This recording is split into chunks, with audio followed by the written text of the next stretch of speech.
He handed over a black card and they laughed. The next morning, he canceled a $3.8 billion deal without blinking. You ever walk into a place where the air feels off? Not because something happened, but because something's about to. It was a Thursday evening in Dallas, late spring. Sun still out, but the heat wasn't smothering like usual, just warm enough to make you grateful for AC. Darius Coltrane had just stepped out of a sleek black Escalade, his luggage wheeled behind him by the driver. Tailored navy suit, matte brown shoes, no tie, the perfect balance of money and comfort. He wasn't flashy, just sharp, the kind of man who knew his worth and didn't need to say a word about it. The hotel, the Lexington Tower, uptown Dallas, one of those high-end spots where the valet knows your name before you say it and the front desk offers you water while you check in. Glass chandeliers, gold trim everywhere. Smelled like lemon polish and imported flowers.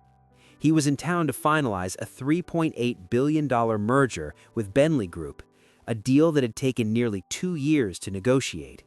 This meeting, it was supposed to be the finish line, but from the moment he walked into the lobby, eyes tracked him, not in a respectful way, more like confusion mixed with judgment. A white couple by the espresso bar looked up, glanced at each other, and turned away, whispering. A man in a plaid golf shirt nudged his friend and gestured subtly toward Darius's luggage. The kind of whispers that never hit your ears but still cut through your skin. Darius felt it, he always did, but he kept moving, steady, composed like always. He reached the front desk. The clerk looked up from her monitor, young, maybe mid-20s, auburn ponytail, hotel name tag, chewing gum she thought nobody noticed. "Hi, checking in?" "Yes," he replied, offering a smile. "Reservation under Darius Coltrane." She clicked for a moment. He glanced around, taking in the place. He'd stayed in hotels all over the world, Seoul, Zurich, Johannesburg, and this one on paper was in that league, but the room felt different now, cold in a way that had nothing to do with the air conditioning. "All right, Mr. Coltrane," she said finally. "That'll be a credit card and ID." Darius reached into his wallet and handed her his Centurion card. You know, the black card. Solid metal, no limit, not something you apply for, they invite you. And Darius had one, but when she saw it, she paused, then gave a short laugh, a real laugh, like she couldn't stop it in time. "Oh, wow, okay," she said, her mouth twisting into a smirk. "You carrying one of these around?" The way she said it, like it was a toy, like it had come from a cereal box. Darius blinked, slow and patient, not angry, not surprised either. He'd been here before, not in this exact hotel, but this moment, yeah, he knew it well. He waited a beat, no reaction. She didn't catch the disrespect, or worse, she did and didn't care. "Is there a problem?" he asked calmly. She shrugged. "No, just, haven't seen many of these come through here. Usually it's, executives." And there it was, right behind him. Someone chuckled, a low nasal laugh from the plaid shirt guy again. Darius turned his head just slightly, caught the man looking away, then looked back at the clerk, who was now waiting for something. Approval, validation, he didn't know. Instead, he reached slowly into his pocket, pulled out his phone, and dialed. "Yeah," he said, "it's me. No, don't go in yet. Cancel the room block and call Raymond. Tell him the merger's off." Her expression didn't change at first. It was like her brain didn't register the words. "The whole thing?" came the voice through the phone, muffled but serious. "Every inch of it," Darius replied. He hung up, then leaned forward, meeting the clerk's eyes. "I'll find somewhere else to stay." He turned, rolled his bag out behind him, and disappeared through the revolving doors, quiet, graceful, in control. But behind him, the room felt different now. But the real storm hadn't even started yet.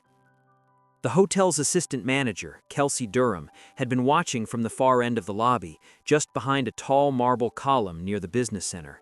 She saw the exchange, or at least the tone of it, but didn't move fast enough. And now the man in the navy suit, with the air of someone important, had just walked out, leaving silence in his wake. She rushed over to the front desk. "What just happened?" The clerk, Megan, looked up, still twirling her pen between her fingers. Just, some guy tried to check in with a fake Centurion card or something. He got all weird when I asked him about it. Kelsey narrowed her eyes. A fake Centurion card? That's what it looked like, Megan said with a half shrug. Those things aren't just handed out, right? He didn't even seem like... She paused, catching herself. Kelsey's voice dropped. Did you ask for another form of payment? No, he just made some call and left, like he was important or something. She snorted lightly, probably bluffing. Kelsey stared at her a moment longer before pulling out her tablet. She tapped a few times, her jaw tensed. His name was Darius Coltrane. Yeah, that's what he said. Kelsey turned the screen toward Megan. There, in plain view, was a VIP guest profile, platinum rating, founder and CEO of Lucent Applied Technologies, one of the most influential tech firms in the US. His net worth had been speculated to be over $1 billion. Megan, she said, keeping her voice as steady as possible, that card was real, and he's not just someone. He was the reason the entire Bentley Group was staying here this weekend. Megan blinked. Wait, seriously? He's the one leading the Bentley merger? The one that was set to bring in nearly $30 million in long-term contracts to this hotel chain over the next 3 years? Her mouth opened, but no sound came out. He just canceled everything, Megan. Kelsey didn't wait for a response. She turned and walked briskly toward the elevators. Upstairs in the penthouse suite, 3 top executives from Bentley Group were lounging around reviewing the presentation decks for the next morning. Howard Lynn, COO, was sipping on club soda, while Trina Mendez, general counsel, scrolled through her emails. Dev Shah, the CFO, had his jacket off and sleeves rolled up, trying to unwind. A knock hit the door, sharp and sudden. Trina got up and opened it. Kelsey stepped in, visibly tense. I think we may have a serious problem, she said. Howard looked up. What kind of problem? Mr. Coltrane. He's gone. Gone where? Dev asked. He left the hotel, canceled his reservation, said the merger's off. Silence. Trina blinked slowly. Off? What the hell happened? There was an incident at the front desk. Kelsey said one of our employees mishandled his check-in. Dev set his glass down carefully. What kind of mishandling? She questioned his card, mocked him in front of other guests? Howard sat up straighter. You mean she racially profiled him? Kelsey didn't answer. She didn't have to. Trina stared at her tablet. This isn't just bad, this is catastrophic.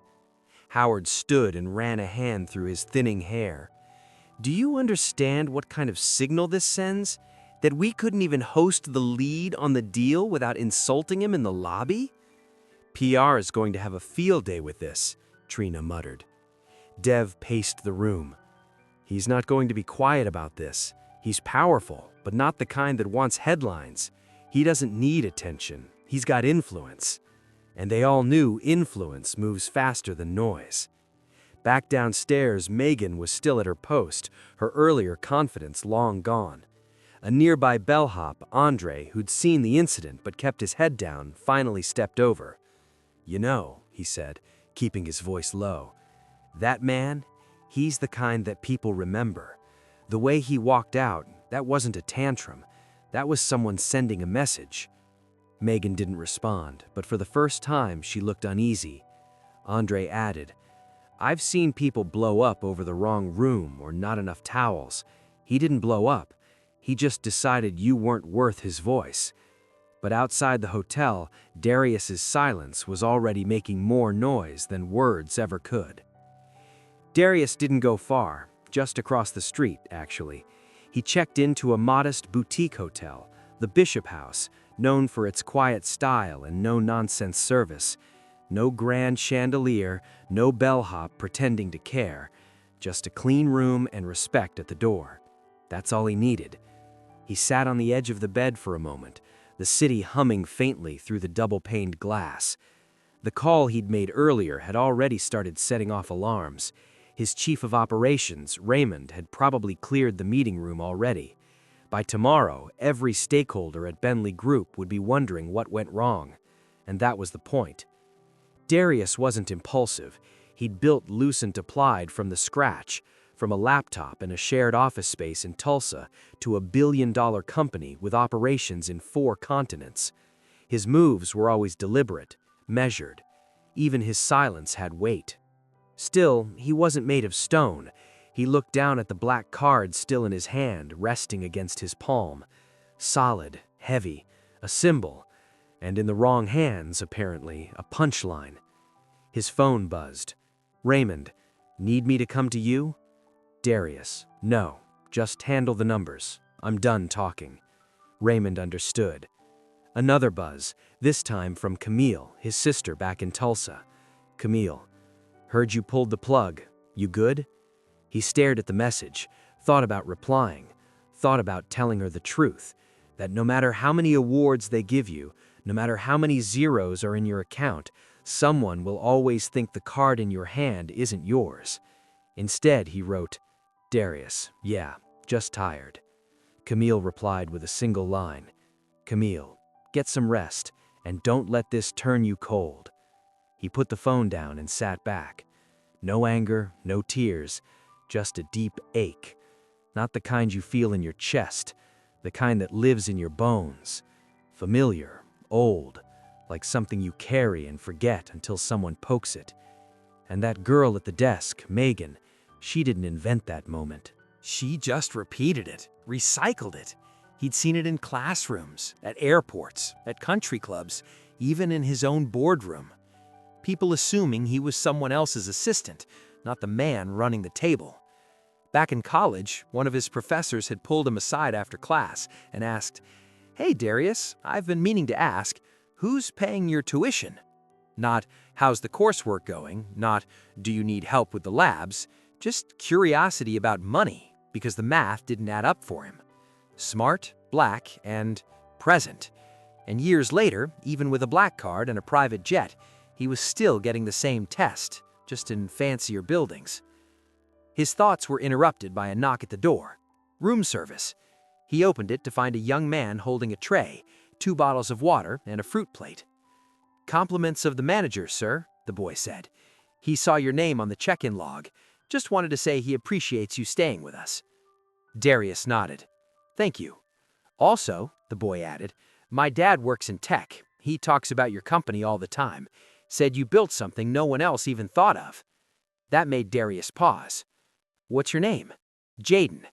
Well, Jaden, tell your dad I said thank you. Jaden smiled, nodded, and left quietly. Darius closed the door and looked out the window at the Lexington across the street. Tall, polished, expensive, full of people who still didn't understand what they just lost. Not just a deal, not just a guest, they lost a lesson. But that lesson was about to get taught publicly, loudly, and without mercy. By 8:17 a.m. the next morning, the boardroom at the Lexington's executive conference level was supposed to be buzzing with final prep. Instead, it was silent. The long walnut table, usually full of printed decks and lattes, sat untouched.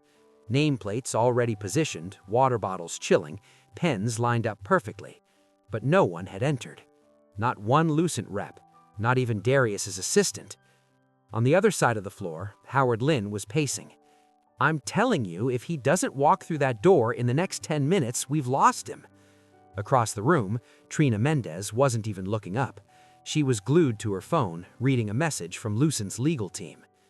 Effective immediately, we are withdrawing our interest in the Bentley merger. We will not be rescheduling negotiations. We consider the matter closed. She read it out loud. Dev sat back in his chair. That's it then. Howard finally stopped pacing. No explanation? No reconsideration? He doesn't owe us anything, Trina replied flatly. Not after yesterday. Dev leaned forward, eyes sharp. Let's be clear. The merger is dead, and the fallout's going to be brutal. Shareholders are going to panic. Media will pick it up by lunch, and we'll get dragged into the mess. Howard sat down, rubbing his temples. 30 months of negotiations. Gone. I told you, Trina said, scrolling. He's not loud. He's precise. When Darius Coltrane walks out, he doesn't slam the door. He locks it behind him and throws away the key. 10 blocks away at the Bishop House, Darius sat across from Raymond in a private lounge. "Did they respond?" Darius asked. "They're still scrambling. You pulled the plug so fast they didn't even have time to make excuses," Raymond replied. "Good." Raymond hesitated. "You sure you want this on record? No press statement means they'll try to shape the story themselves." Darius took a sip of his tea. "They're already doing that. Let them." "We'll say what we need to when we need to," Raymond nodded, then leaned in. "We just lost out on a huge infrastructure extension. That merger would have tripled our manufacturing capacity in the South." "I know," Darius said. "You sure this isn't personal?" Darius looked him dead in the eyes. "It is personal, and it's business." Raymond didn't argue. Instead, he pulled up an article on his iPad. "They're running the first wave already. Blog out of Austin just posted something titled, 'The Black Card Backlash. Did racism kill a historic tech deal?'" Darius didn't react. Raymond tapped another tab, and the hotel's PR director just tweeted, "We are aware of an incident involving a guest. We are investigating and take this very seriously." Darius smirked. "They're not sorry. They're just loud now that they're losing money." Raymond laughed quietly, then sobered. "It's wild, though. All these years you kept your head down, played the long game, and all it took was one desk clerk." "It wasn't just her," Darius replied. "It was the look on her face when she thought she had power over me. That smug little smile. That's what lit the fuse." Back at Lexington, panic had fully settled in. A meeting had been called in the HR conference room. Megan sat across from Susan Tramble, the regional director of guest experience, while legal counsel sat at the end of the table. I didn't mean anything by it," Megan said. "He handed me this weird metal card. I didn't know they made real ones like that." Susan stared at her. "You thought a man who walked in wearing a suit, carrying a confirmed reservation under his name, was pretending? I just didn't think." "That's right," Susan cut in. "You didn't think. You didn't verify. You didn't even ask for a second card. You mocked a guest in public in front of witnesses." Legal chimed in. "We'll need to do an internal review, but I'll be honest, this is going to spread, and quickly." Susan looked tired.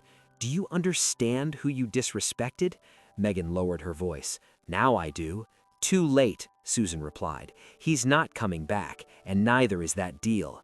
She stood up. "Meeting over." Back across town, Darius checked his phone again. Camille had sent another message. "Camille, you just made the news." She attached a screenshot from a morning segment on a Dallas network. "Billionaire tech CEO cancels mega merger after hotel incident. Details emerging." He watched the clip. The anchor struggled to explain what happened, relying on allegedly, reportedly, and sources close to the matter. But it didn't matter. The truth was already out there. The real story wasn't about the card. It was about being dismissed, laughed at, reduced, and then turning that disrespect into a lesson too expensive to ignore. But what no one saw coming, this was only the first domino. The world knew Darius Coltrane as a billionaire tech CEO. Press releases said visionary. Analysts called him the quiet architect of modern logistics AI. But none of that told you where he came from. He grew up in Midwest City, Oklahoma, just outside of Oklahoma City. Not exactly a tech hotspot, not exactly the place anyone expected greatness to grow.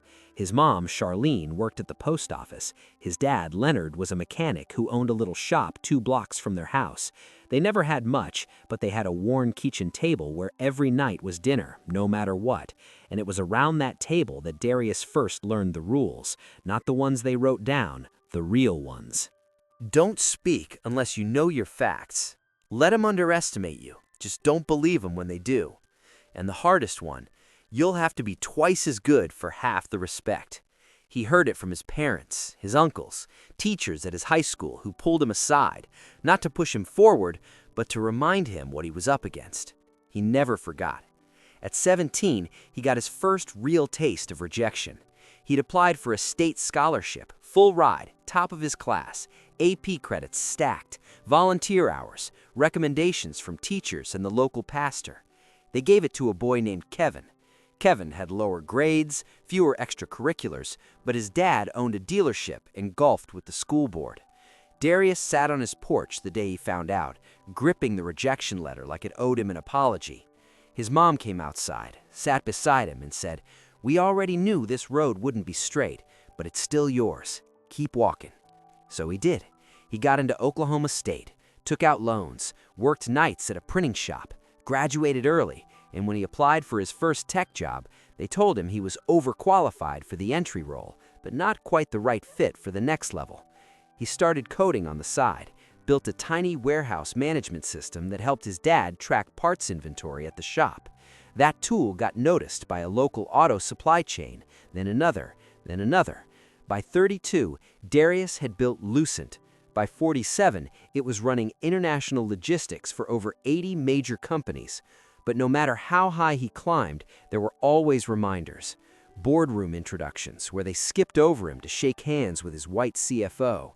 Investors asking if he was in sales or engineering. Reporters calling him humble when he was just measured, knowing every word he spoke would be dissected for attitude. It wasn't new, it was just polished.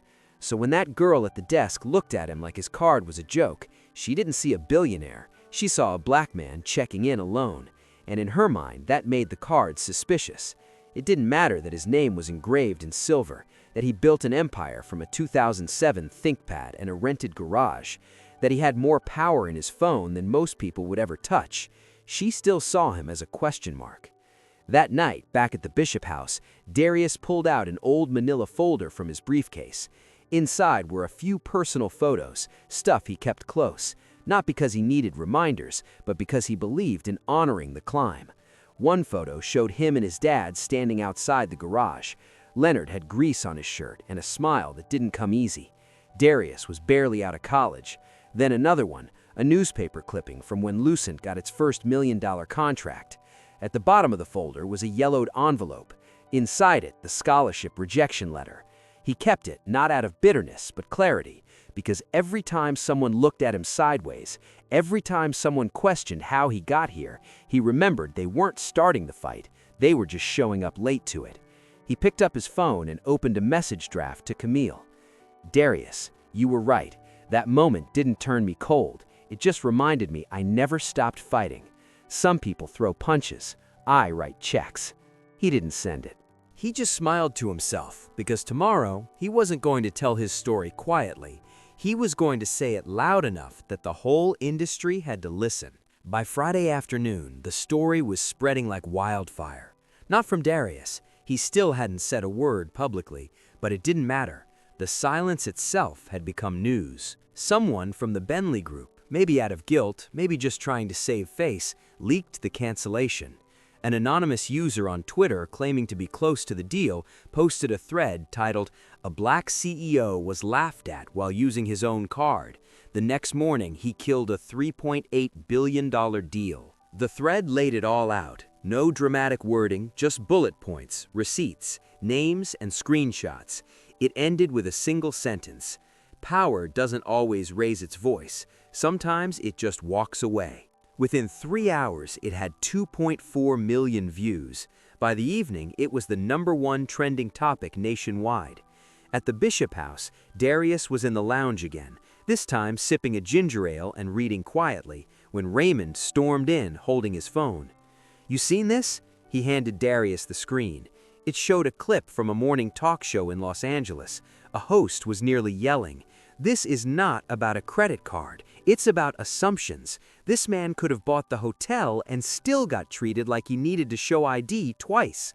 You think this doesn't happen every day to people without the bank account? Come on now."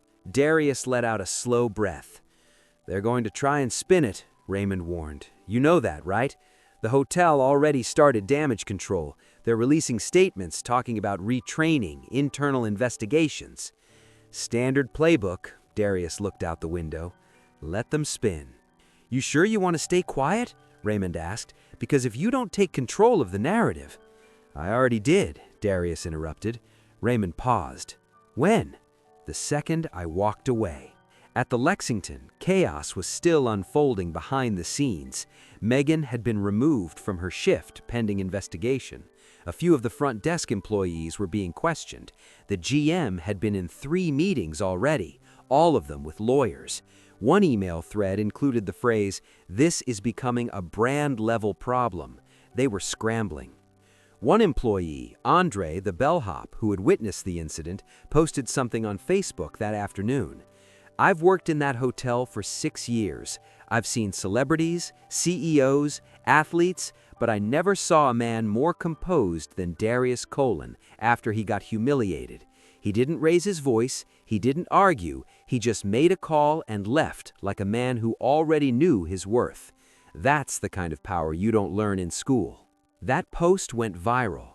People began sharing their own experiences in the comments. Stories of being followed in stores, laughed at in luxury settings, denied respect because of skin, hair, tone, or the wrong last name. It wasn't just Darius's story anymore. It was everyone's. That evening, Darius sat alone in his room watching the coverage. The local NBC affiliate showed a segment with his name splashed across the screen alongside a photo of him from a tech conference 2 years ago. He looked strong in that image, focused, the kind of photo that made people stop scrolling. The anchor read from a script. While Mr. Coltrane has yet to issue a public statement, the financial impact of his decision is already being felt across corporate circles. Analysts say the canceled merger will ripple through logistics and retail sectors within weeks. He muted the TV, then turned to his laptop, opened a document, and started typing. He wasn't ready to talk to the media, but he was ready to talk to people. And tomorrow, he would do it on his terms, with no reporters twisting his words, no headlines watering it down. Because if people were going to hear his voice, it was going to sound like truth, not damage control. Saturday morning, no suit, no cameras, no stage. Darius stood behind a plain podium in a quiet community center in South Dallas, in front of a room full of local business students, interns, and young professionals. No fanfare, no press invites, just a few rows of folding chairs, some notepads and phones set to record. It was an event planned months ago, a mentoring session. He almost canceled it after the hotel incident, not because he didn't want to show up, but because he didn't want to bring the storm with him. But when the story broke, the organizer called and said, "They need to hear from you, not from the headlines." So Darius showed up. He looked out at the small crowd. A few nodded, a few just watched, still unsure if the man in front of them was really him, the same man trending on their phones all week. He cleared his throat and began. "I was asked to talk about what leadership looks like, what success looks like. But that's not what I'm going to do today. I want to talk about what power looks like. Because some people think power is about shouting, threatening, making people afraid. But that's not real power. Real power is knowing who you are and knowing when to leave the room without saying a word." He let the silence sit. "In my line of work, I've signed 9-figure contracts in 10 minutes. But I've also been mistaken for security at my own headquarters. That's just the world we live in, and it doesn't stop even when you reach the top." He paused, scanning the room. "Some of you might be thinking, if that can happen to him, what chance do I have? And I get that. But let me tell you, they don't get to define you. The smirks, the doubt, the assumptions, that's them. What you build, what you walk away from, that's you." Someone in the second row whispered, "Facts," under their breath. Darius smiled. It continued, "The truth is, I didn't cancel that deal out of emotion. I did it because values matter more than contracts. If someone laughs at your presence, they'll never respect your partnership. And if you tolerate disrespect in silence, it only gets louder." Another pause. "You don't fight everything with rage. Sometimes you fight it by succeeding anyway, by choosing where to put your energy, by walking out with your dignity and letting the silence say everything." Then he leaned forward slightly. "So, when they question your place at the table, remember you are the table, and if they can't recognize that, you don't owe them a seat." After the talk, people approached slowly, some just to shake his hand. Others asked questions, thanked him.